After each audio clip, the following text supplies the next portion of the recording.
Let's open medieval maps that were made by contemporary map makers. We see a very large country called Great Tartaria. And it is not just a couple of maps. Practically all the respected cartographers of that time depict this large country. You can make yourself familiar with hundreds of medieval maps that depict Tartaria, and you can do it on this page. Link is provided in the description. All you need to do is click here, Skачать, and that will download this huge zip file with detailed maps. And although this vast country is all over the maps and all over the historic writings and documents of that time, it is not even mentioned in the mainstream history. Its name even doesn't exist in its timeline. Let's look further into this. Isn't it a bit strange that the biggest country in the more or less recent history of humanity is not even included in the history textbooks?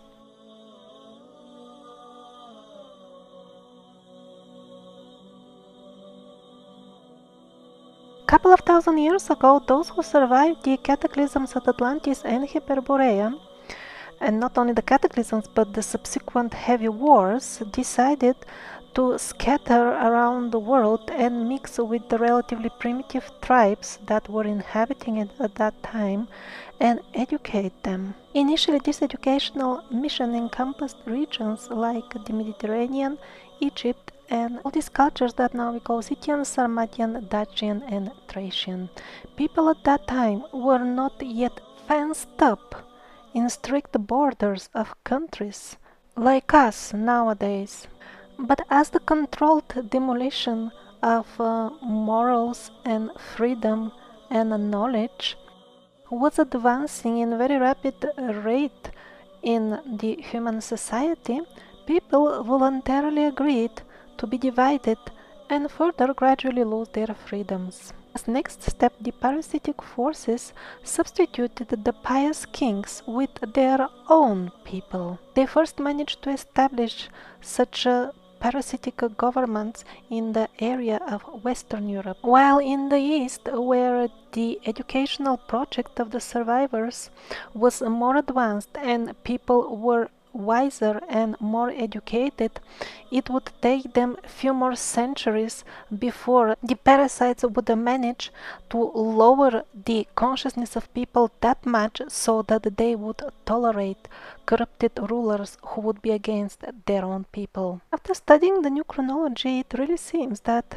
what we now call the Eastern Roman Empire and Russia were one and the same country. More details were given in the earlier episode on religion. That is why Arabic inscriptions glorifying Allah were all over the weaponry and helmets of the Russian kings, while at the same time the Ottoman rulers were minting coins depicting themselves with the Christian crosses and other symbols that we consider nowadays Christian.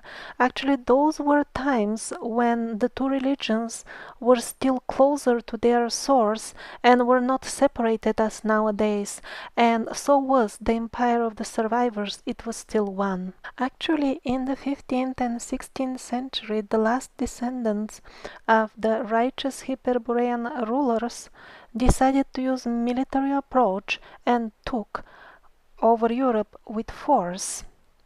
After defeating the strongest countries in Europe, the rest more or less surrendered peacefully. You can find more information of this conquest of Europe and actually a few other continents on this page. It also contains abundant quotes from many authentic historic sources. I will make only 2 episodes on this topic, and they will not even touch all the main points or to speak of any details.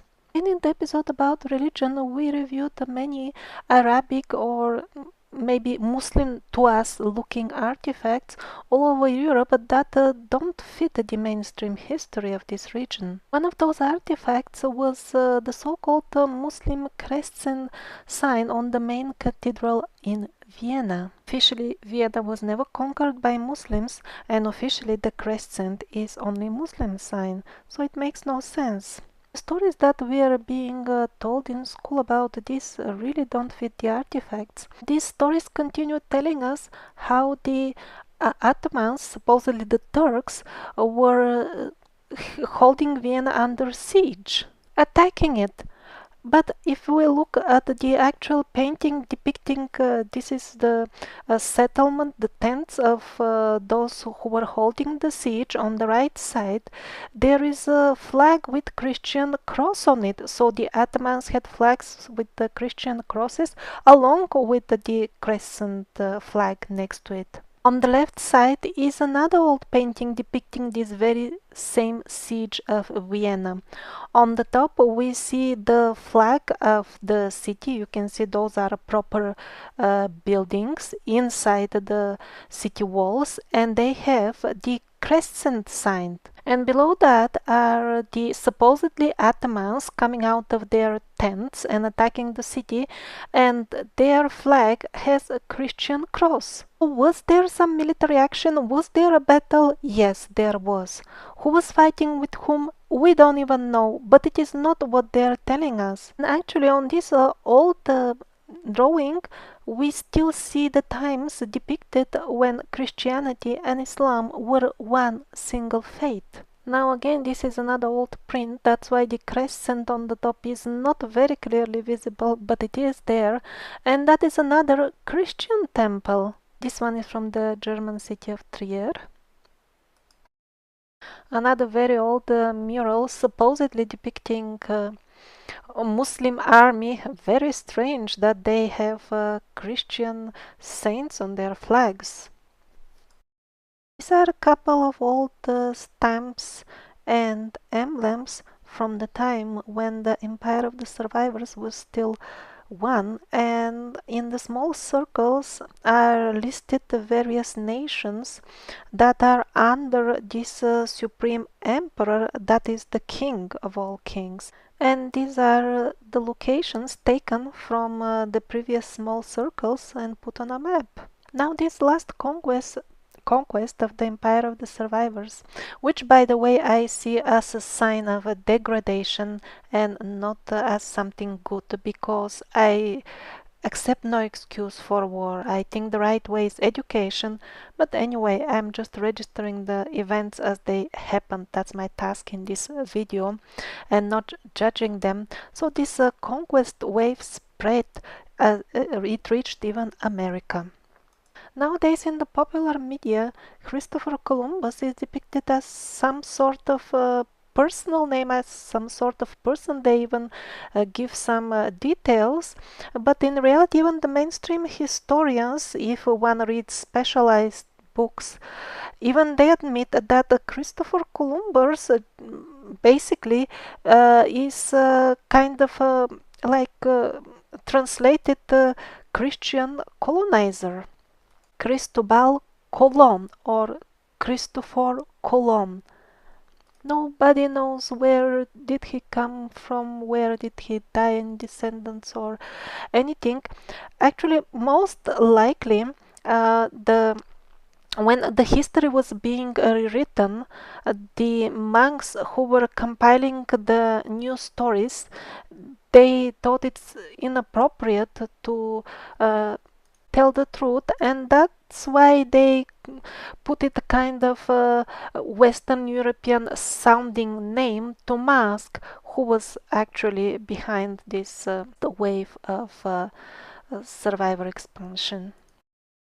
But there are some old chronicles that Fomenko presents in great detail, and for those who are interested, that would cast light on this full Cristobal Colon thing and the so-called discovery of America, which was always well connected with the old world anyway. The episode about America, we saw double eagles on a number of old maps and other items, and that is where the eagle came from the empire of the survivors. That was their stamp. This conquest took place sometime in the 15th and 16th centuries. Spread of epidemic sicknesses contributed to its demise. It is not really sure that the mainstream information about the true nature of these sicknesses is correct and of their origin as well, because some documents of that time suggest that before a certain village would fall a victim to the horrible Black Plague, mysterious people wearing black would appear outside the village and spray something in the air with some sort of devices. But cunning political maneuvering and misleading the general population were the main weapons of the parasitic forces, and at the end they achieved full success exactly as they planned it.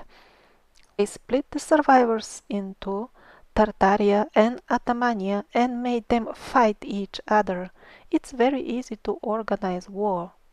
Just hire a few criminals to commit couple of murders and blame them onto a certain nation, and then tell the other nation that if you don't start fighting them and you don't go to war right now, they will kill you, and tell the same to the other side, and then the ruler gives a command, we are going to war, and the general impression is created that indeed one nation wants to fight the other nation, while in reality wars are destructive for both sides. And to further trick the people into some sort of horror movie that they don't belong to, always some so-called religious slogan is added to make it look really convincing. Indeed, cleanliness is next to godliness, and that is why in Romaic times, in the ancient culture of the survivors, the bathing culture was on a very high level. There was floor heating that would warm, elegant swimming pools. There were toilets with constant running water. Everything was very clean. But when the parasitic forces took over Europe in the Middle Ages, they had to put an end to everything godly. And that's why Europe was reduced to really unbelievably deplorable state of hygiene or lack of such during the Middle Ages. This is how they would dispose of the toilet remains, so to say, of any sort and type. Just throw it out of the window. Well, there were more luxurious options as well, like this one, belonging to rich people, but the lucky one was only the one on the top, and not the unsuspecting bypassers below it, because everything comes out fresh on the street. And so the stilts were invented, and some other specific type of shoes that became fashionable or required at that time, required if you need to pass on a certain street with lots of things fallen on it. Even sophisticated places like palaces, for example Versailles, they didn't have proper toilets with running water. You could do things in the corner or in the staircase or call the servant with a bucket. It all depends on the situation, but basically it happens everywhere. Those who are interested can find genuine descriptions in the books of that time. There were other options. For example, if you were in an assembly and were really busy with something, you could call servants with a few curtains, and you could do anything without much endeavor or movement around. All this was introduced to lower the consciousness of the human race. And people didn't just sit and watch how all this was happening. They did not like it. They fought back, especially in places like Spain and Britain. They thought it's not good to give up the morals and values and everything that they have inherited from their forefathers and substitute it with the authority of some insurgents, because that's what happened during the Reformation period.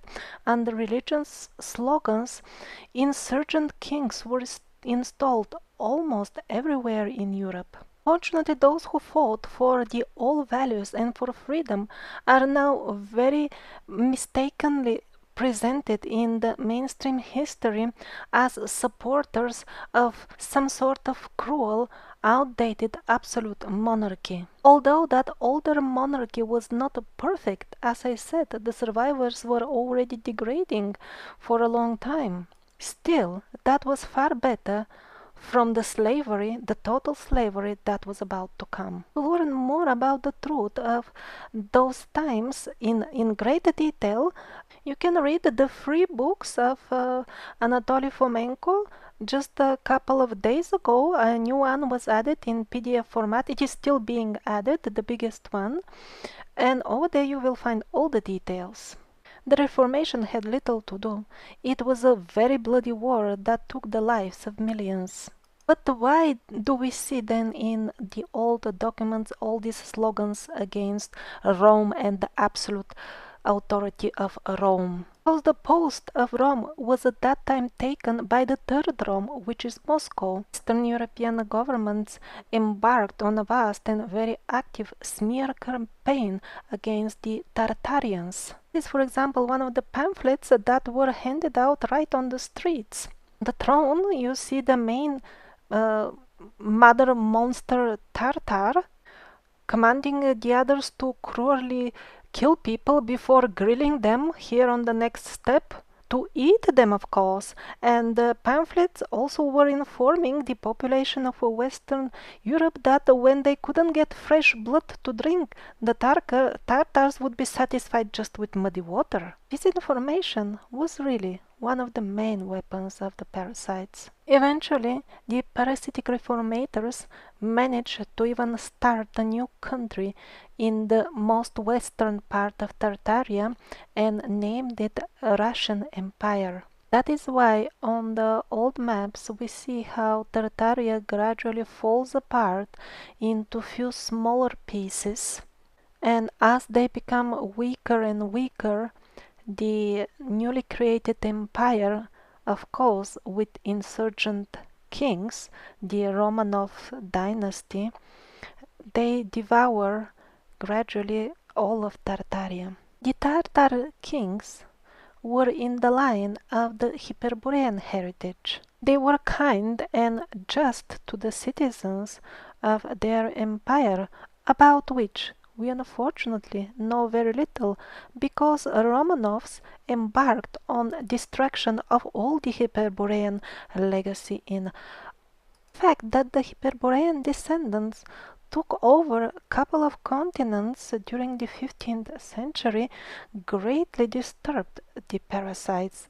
It scared them, and that is why even the very name of the country, of the empire of Tartaria, is not even mentioned in the school history books. But not only the past worries them, there is one more thing that disturbs them even more. That's the fact that the parasites, being magicians, black magicians themselves, know what is about to come and how the destiny of this planet is going to change, and an era of wisdom, knowledge, light and goodness is going to start very soon. When I say magicians, I mean entities in possession of technology that is far beyond ours. After all, that's what we call magic, things that are absolutely incomprehensible for us. And how will that new era come about practically? As many prophets have said in the past, first it is the people, the Slavic people, who live in the region that is nearest to what used to be Hyperborea.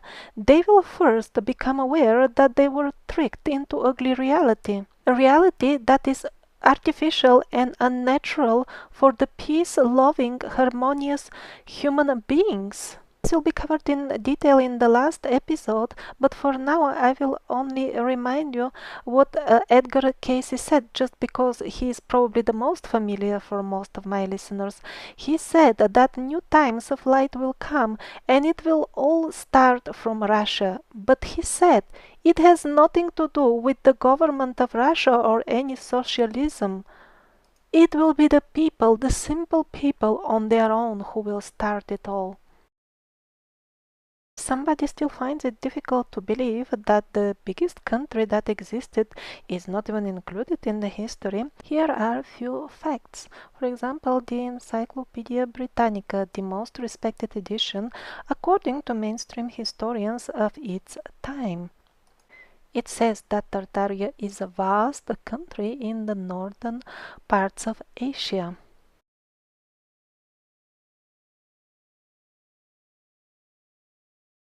After that, the encyclopedia mentions the various types of Tartars, and these are basically all the nations of Europe and Asia that were influenced by the survivors' culture. Tibetan and Chinese Tartars are mentioned as well. They simply held the memory of the survival culture for somewhat a longer time, and that is why they are more spiritual than the people in the West. Another very respected contemporary edition also mentions Tartaria and gives very similar description, this time in Spanish.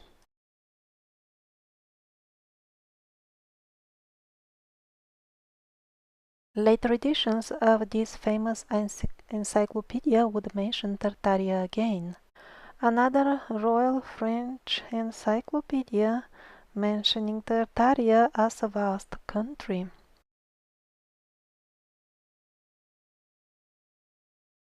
Yet another famous edition describing Tartaria as a vast country is the Dictionary of Art and Sciences, printed in London.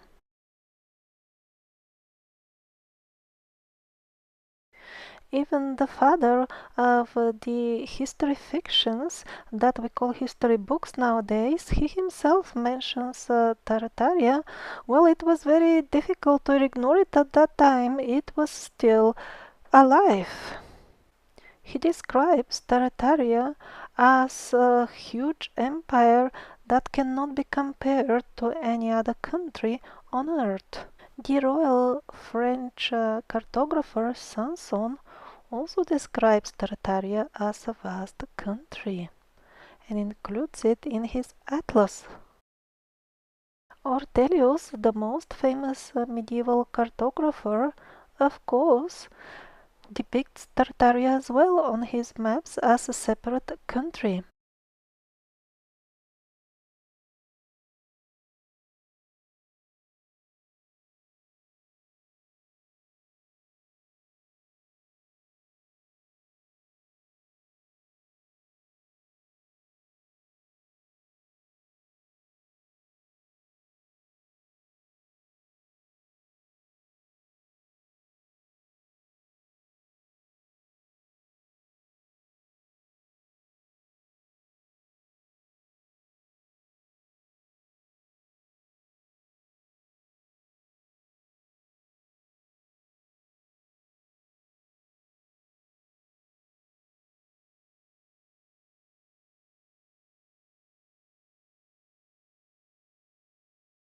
Tartaria was in no way just a mere geographical area. It was a proper country, proper empire, the biggest of all, and further proof are its flag and blazon that are also included in the contemporary historic documents of its era. The French edition of Geographia Universale shows its blazon. And this is a contemporary illustration to the book of Marco Polo, who visited the court of the Tartar kings. Countries also, they have their navy's flags, and when we browse the historic navy flags, we will find that some of them feature one or more flags of Tartaria, which is normal because on the maps we saw that gradually it split into few separate countries before disappearing. This is a Dutch collection of navy flags dating from the beginning of the 18th century. Again, we have two separate flags for Tartaria, an imperial one with a griffin and another one with an owl.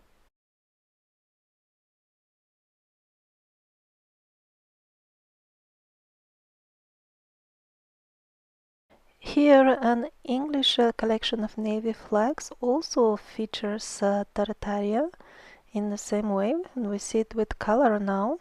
And endless other editions, it's just many of them. This is an edition of navy flags from US.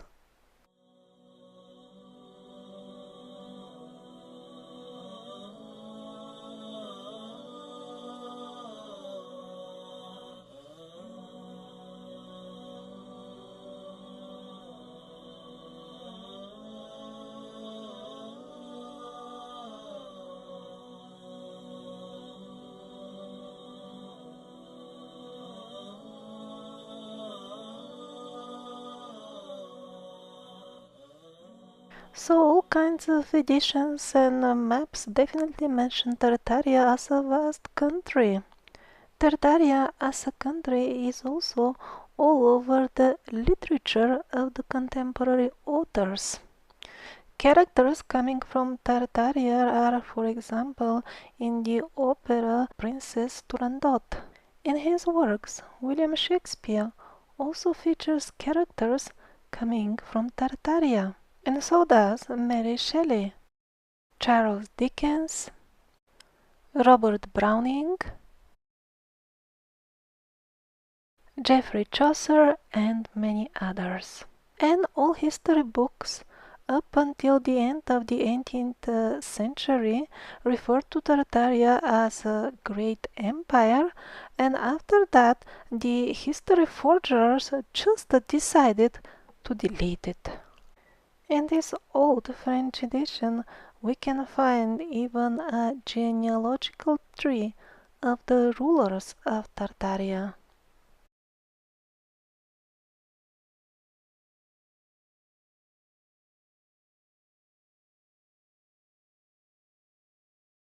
The rulers of the smaller Tartarias made two more attempts to establish the old ways of the survivors using military power. Since mainstream history doesn't even register the existence of those Tartarias, we are being told that those were merely peasant riots.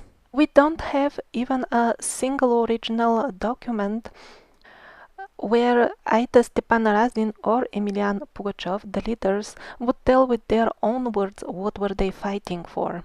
Of course, and not only about this, if the full history of this Hyperborean region was meticulously cleaned by foreigners and everything was just destroyed or edited or nobody knows where is it. But we have abundance of original documents by the insurgent kings placed by Western Europe at that time to rule the new reformed Russia, with whom Razin and Pugachev were fighting. And even from their version of the story, you will learn really a lot. Every fact that I will present about these so-called riots is taken from the records of the winners, those who killed them. Okay, so what was this all war about? Emilian Pugachev wanted to establish the true king of Russia. But then, according to the insurgent royalties story, there could be no other king of Russia than themselves, ever. So how come Pugachev is taking an army against the king that he is supposedly fighting for? The explanation is that he is fighting against some corrupted people from the court, and he wants to protect the actual king from them. But yet in the books describing the actual military action, when there is mention about the actual situation of the country, what we see is that as Pugachev's army advances and moves through various cities of the region, the people come with joy and celebration. The clergy, the local governors, and everybody comes from far away to greet him, and he issues governmental papers signing them, issuing decrees, and the local governors honoring them as coming from the real king. We don't even know the real name of the last descendant of the Hyperborean kings. This Emilian Pugachev is actually a nickname and not a very respectful one given to him by these insurgents. Eventually won the war and captured him, but it was extremely difficult.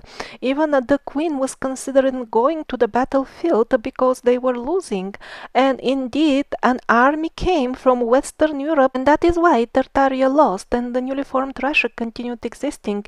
Indeed, this was a war that involved a number of countries in Asia and Europe. It wasn't some peasants' gang as they are trying to convince us. Not even clear if army from Western Europe came because the one of the newly formed Russia was not enough in numbers, in strength to defeat Pugachev, or simply because it consisted of Russian soldiers and they refused to fight their own real king, Emilian Pugachev. Eventually he was captured and convicted to death, of course, but the court case against him was not held in a courtroom. It was held in the main hall of Kremlin. You don't do that with gangs of peasants. It was a matter of necessity. The insurgent kings knew who was the real king, and that's why the court case had to be conducted there. During the time of his execution, these insurgent kings were well aware what they are doing. Were afraid of the people on the street. A large number of Western European military troops was present to ensure that everything goes according to their plan. Insurgent royalty after that made their own history, their own version of the story, and they send messengers all over Russia and Tartaria to read this story to the ordinary people and tell them that talking anything else is forbidden. For many years, every person who could have had any access to any original documents connected with Emilian Pugachev was hunted down and tortured to death until they get even the last hold of every original document from him. By special royal decree, commissions were formed responsible for going to the area from where Pugachev came from, and they had to rename each and every single thing in that area, including rivers, villages, anything you can think of, so that every last memory of the Hyperborean dynasty is erased forever. Vague remarks in some old texts suggest that Emilian Pugachev could have had a young son that was taken to safety to probably China or even Japan, where the last isolated pockets of survivor culture was still thriving. And now is the time to remember that episode on Japan about Tokugawa Ieyasu shogun and the last wave of survivors that founded the samurai Japan period.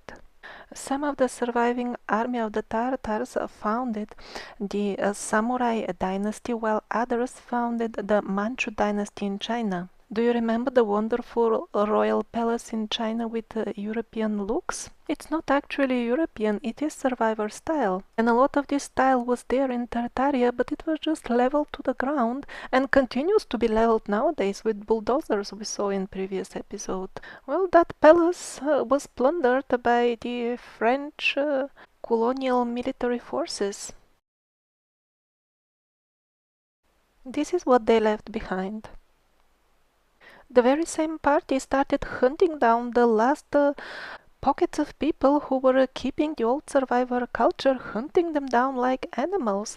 That's why the same imperial forces landed on the banks of Japan and demanding to end the isolation of Japan. Those same forces went to Egypt as well, murdered the Mamelukes, the last keepers of the Egyptian secrets, and started plundering and destroying whatever they can over there. Those same military forces arrived in Burma and in Khmer in Cambodia and did the very same cleanup. Whatever survivor culture you can find, just shoot it, loot it, destroy it. There were other strongholds in Ethiopia, in Patagonia, and in Alaska, but of course it was just a question of time and they would get cleaned up eventually as well.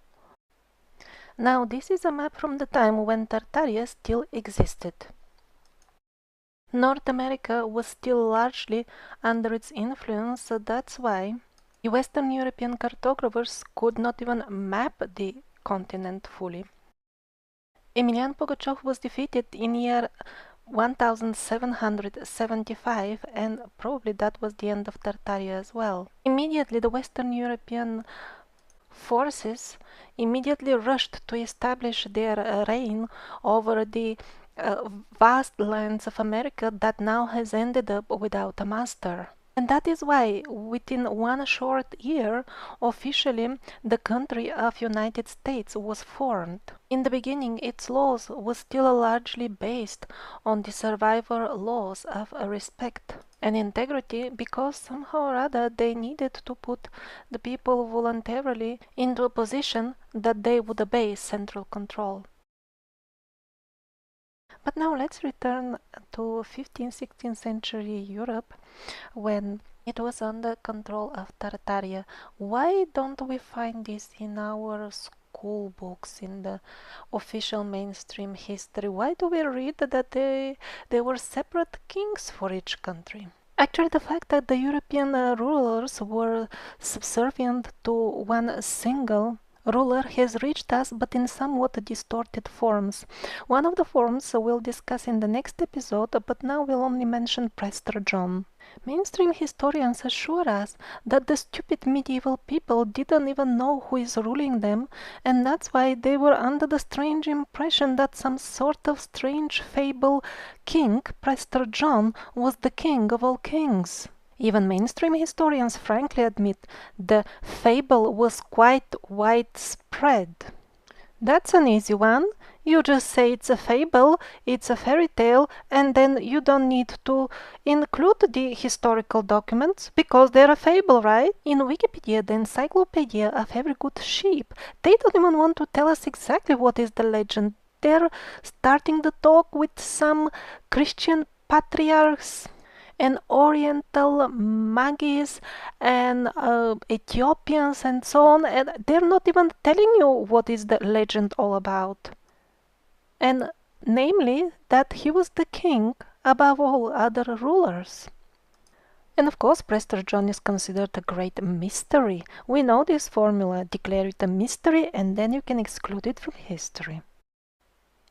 Okay, so they decided, we'll just delete Tartaria from history and everything is solved.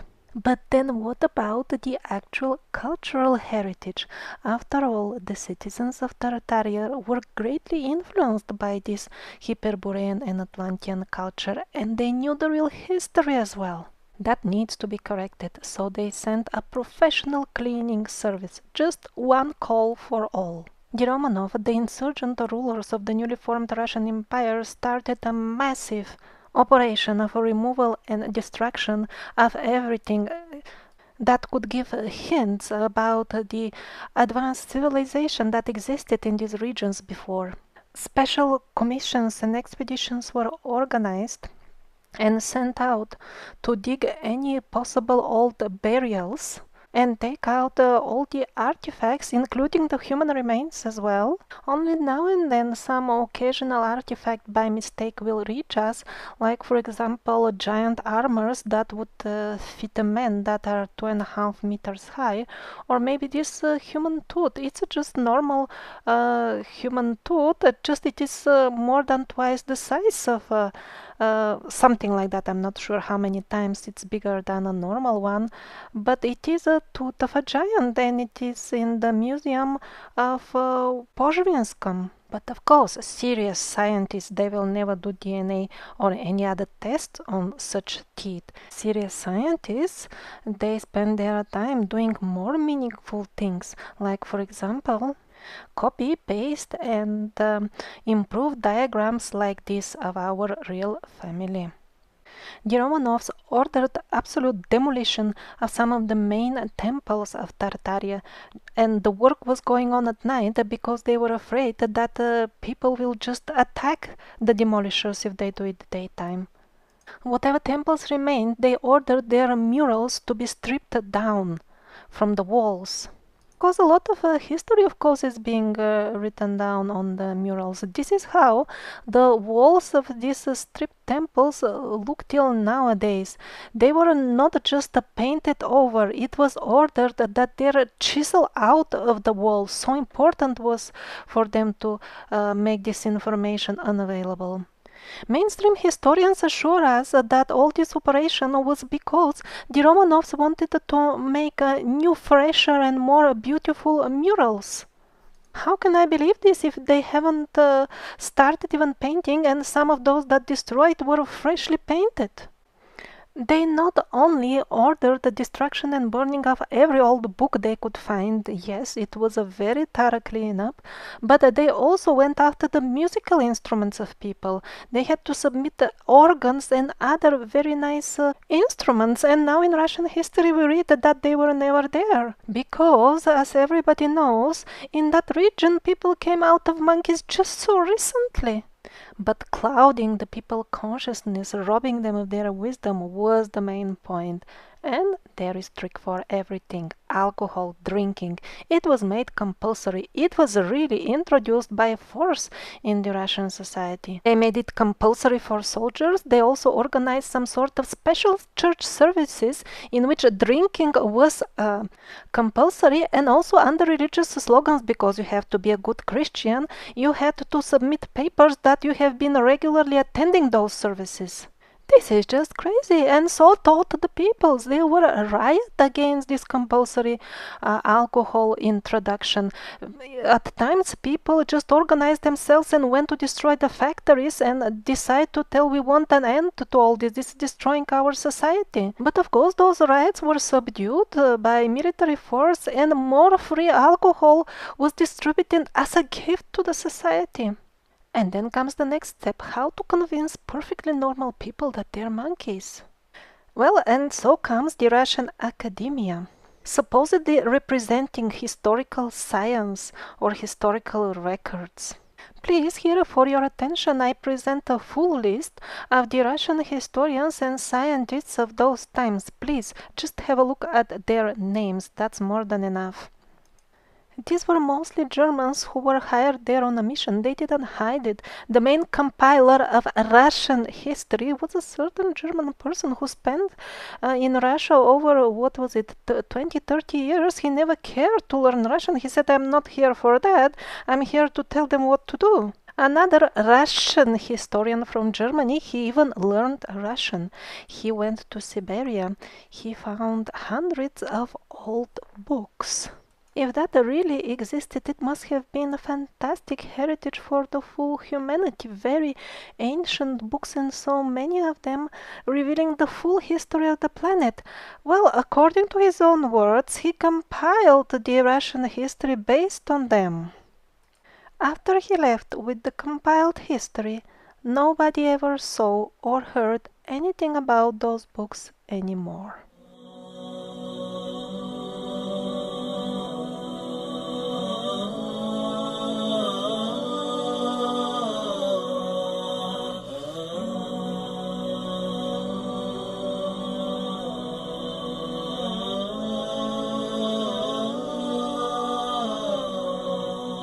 This graph shows the percentage of foreigners in the history department of the Russian Academy of Sciences. As you understand, it is this Academy of Sciences that decides what is to be written in the history school books. Basically, this was just a hired personnel by the descendants of the Western European reformators who were continuing their cleanup through the centuries. And not only history, every bit of information about science or technology or anything left from Hyperborean times needed to be removed. Now this graph shows the percentage of foreigners in the full Academy of Sciences of the Russian Empire since it was founded and for the first 200 years of its existence. Basically all history, all knowledge, everything technology that is accessible to humans in this region of ex-Hyperborea was under foreign control for a long time before they could wipe the memory of the locals almost completely. Almost. Somebody would ask, such a vast country, Russian Empire, did they have their own historians, so they had to import foreign ones for 200 years? Of course, there were plenty of good local historians, but they were not admitted in the mainstream academia because that was under the control of the insurgent kings who were just Western European puppets. For example, Lomonosov, a famous Russian historian at that time, he spent all his life trying to establish the real Russian history. There were advanced nations living there. We had history for many thousands of years. Now our calendar is 7,000 years old. But he was not even allowed to print out his book and publish his opinion. He was just banned from doing that. And then all of a sudden he was killed. At the very same time, his collection of old books actually disappeared. And surprise, surprise, immediately upon his death, his books were printed in large numbers. And surprise, surprise, his so-called books had nothing to do with what he was trying to prove all his life, but were actually written by those German personnel that came to establish the reformed history. So they basically printed out their books under his name, under the name of local Russian respected historians, so that it will look more authentic. And all these tricks are now called historic science. This is just surrealistic, such a distortion of history. It's unbelievable. But believe it or not, even under these conditions, at those times, they were closer to the truth even than us. I mean, we're really the bottom of the abyss of history. Even at that time, just a couple of centuries ago, they accepted many of the nations that are now declared to be fairy to be real inhabitants, actual people who lived in the cold regions of Russia that are now very scarcely populated. But even this scarce population that is there now, they also, all of them, although it's a very big region, they all have different legends, but it all boils down to the same thing. There were a lot of people who lived here before. Very tall Caucasian people, magicians, but they were at war with some entities from out there from space. They were at war and they lost the war. They were killed. Even under the dreadful conditions I described before, there was a royal archaeological organization. They visited the sites where these fairy nations resided and found their settlements or remains of them. Now, following this old location of their assumed settlements, Nikolai Subotin organized expedition to those exact places. And what did he find there? He found all these dams and other large earthworks that I have been showing in the previous episodes were connected to the earth lifelines and are found all over all continents, basically. So we are definitely on to something here, and it's not just the dams. It's very unusual artifacts surface now and then, like this stone, probably even a megalithic staircase. Okay, but out there kilometers, maybe even 100 kilometers around, there is nothing, and in the historic record of this full region, there is no population ever. Unusual round formations, couple of meters in diameter. This is not a natural formation. Giant footprint, where did that come from? a stone with a machine mark cuts. It's few meters long. Somebody calculated that if it was done with modern equipment, they would need a disc diameter of 10 meters to do it. Who would transport such an equipment there? It's done in the rock. There is no road or any civilization hundreds of kilometers around. And we are being assured that nobody ever lived there. Till date, archaeologists find sometimes the wrong thing, like the so-called Alexeyevsky камни. They are trying to push them to some Paleolithic times, but doesn't matter wherever they push them, it still doesn't work, because the question remains, how were they made? Because they consist of very unusual composite materials and elements that are inaccessible or impossible to extract, and the technology that would allow production of anything like this is available just since few decades or something like that. How did the monkeys could find rare materials that are barely available on planet Earth and make special things like this? Thing, whatever it is, we don't even still have names for this. When you rub it, sparks come out of it, strong ones, along with the ultraviolet light. Can we make this anything that emits ultraviolet when you rub it? I doubt. And it's not just one. Another almost identical stone was again excavated during archaeological works hundreds of kilometers away from the first one. Of course, all this is classified as deep historical mystery.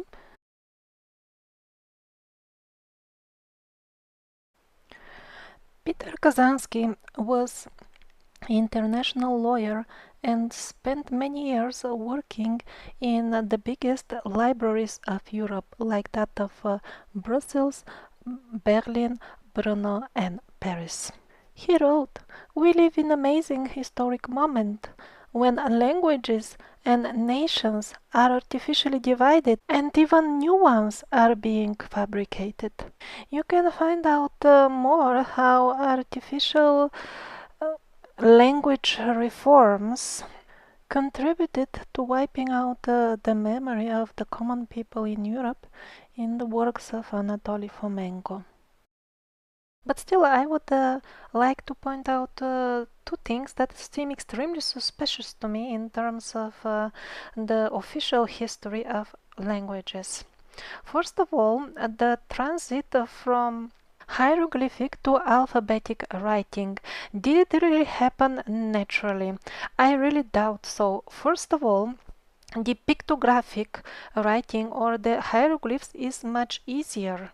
The proof is that nowadays we are gradually turning to pictograms. You see the computer desktop items? It's so much easier when you see the sign to immediately figure out, and it's not difficult to learn. You just know them automatically because you grew up in this environment. So hieroglyphs could be difficult for those who start to study them when they are 40, but when you grow up in a society that uses them, you learn much faster, and also it develops those areas of your brain that are also responsible for meditation. So actually, using alphabetic writing is not only more difficult, but also makes us more like machines, not like natural beings. There were no pictograms and only text on your computer, just the full text only page. It would take you so much more time to read everything until you find where is this button, because it all looks like letters, while with pictogram it's so much faster and easier. And if you are not yet fully convinced, here is one more point. Well, people who think pictograms are more difficult, like in Chinese and Japanese language, they say, my God, you have to learn a few thousand signs before you even learn the language, and here you just learn 30 alphabetic easy signs and you're done.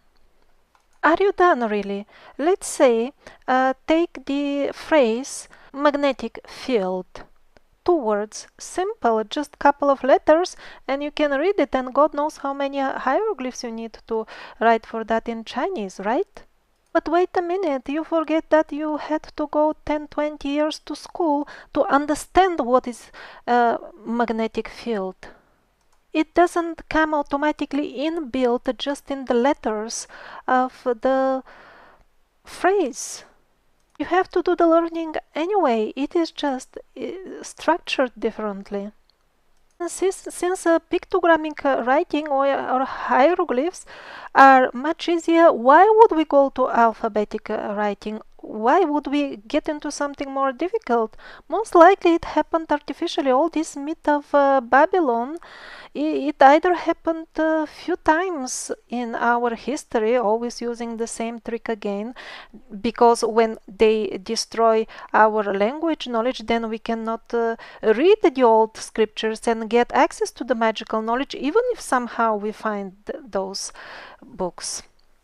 I really think the language reform were part of this big program of thorough wipeout of the culture and the magical knowledge we had.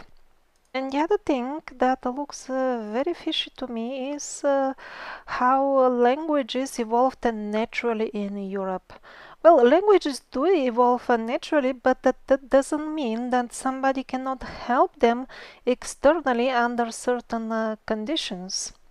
So all this like evolutionary tree of languages, they belong to various subgroups and then bigger groups and then families and all that, and it is all strictly categorized and completely figured out. But is it really figured out, or they just want us to think so?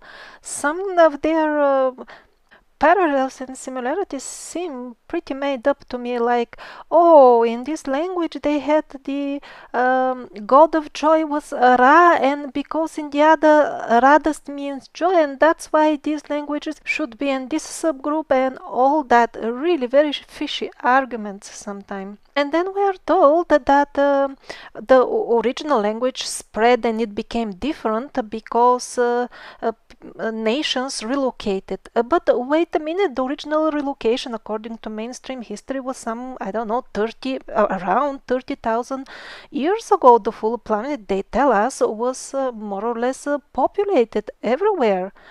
So what the languages, again according to them, the language as we speak them nowadays, they appeared at much later stage. So what was there a second absolute grand relocation just for the languages? No, there wasn't. There were occasional movements for sure, but not exactly that when it came time to divide the languages, everybody just relocated, and that's why every language belongs only to certain group. Okay, I mean, another group of people could have come, but there were local people there as well, right? So what, their language just disappears and evaporates like that, so that the new one can come and everything can fit this history? Most likely this full language tree thing is, as usual, mixture of truth and fiction and fantasy, and it is just artificially made to resemble the history, to the fabricated history, to kind of confirm it, and only partially responds to the actual development of languages. In the previous episodes, on many occasions, we saw examples of extreme reluctance to study any ancient writing that doesn't fit this tree that we see in the history textbooks. The fabrication of a history is an ongoing mission. For example, when the parasites figured out that since a couple of years people are starting to talk about Tartaria, they made a smart move. They issued a very expensive and very luxury book, Tartaria. And very generously, many libraries in Russia and all kinds of educational institutions received the general gifts of editions for free of this book. So I will tell you in short the content of this book. There is a tribe, wild tribe. They kill a horse, they hang it on a tree, worship it for some time, and then eat it. And that's all. When they get free time from horse worship, they engage in stealing. And then the next tribe is described, and it's doing exactly the same. And then the next tribe and the next tribe, and it seems they're all doing the same thing. Were there indeed such tribes in Tartaria? I'm sure there were some. But what about all the other things? Well, indeed, there was one sketch of some sort of building there, but there was no mention who built it. It must have built itself. No wonder they were making such generous gifts to the libraries. Viktor Ilyukhin was a very high-ranking politician and a deputy in Russia. He discovered a full laboratory team of forgers who were already working into forging Second World War history artifacts and documents and making the full story look completely not what it was. And so he started military tribunals, a court case against the government that was supporting and organizing all that. When it all started, he all of a sudden died in perfect health in his own home for a known reason, and the tribunal was closed. Why do I mention this? Because honest people of integrity are there in every government. Even though the agenda of the government as a whole is usually completely different, still we must understand that the change will come only gradually. And as our consciousness and our memory of our history, who we are, clears up gradually, more and more people of integrity will be there in the governments. Most people in most countries have simply given up on politicians. They don't vote, they are not politically active because they have lost hope that there are any honest politicians at all. But the truth is that there are honest politicians, but they're still very few because we are not educated enough to recognize and support them.